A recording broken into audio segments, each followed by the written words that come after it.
दाखालि साननैसो सिगां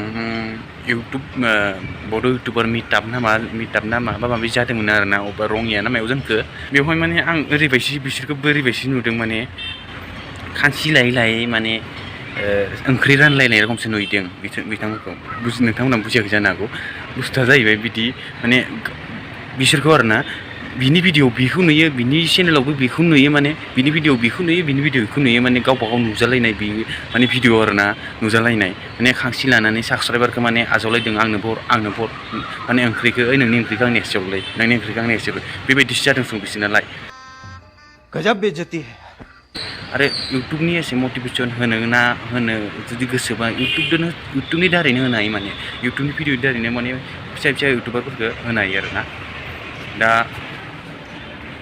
मा सानो नोंथांमोना रायजोफोरा आं मिथिया खिन्थु आं आंनि गोसोनि बाथ्राखौ बुंबाय आरोना बेखिनियावनो दोनथ'नाय जाबाय दे। इसी के साथ आज की मजदूरी यहीं खत्म करते हैं। अगर तुम्हें वीडियो पसंद आई तो लाइक मारो यार, मुझे नहीं पता, मुझे 2 मिलियन लाइक्स चाहिए, कैसे ना कैसे करके मुझे चाहिए।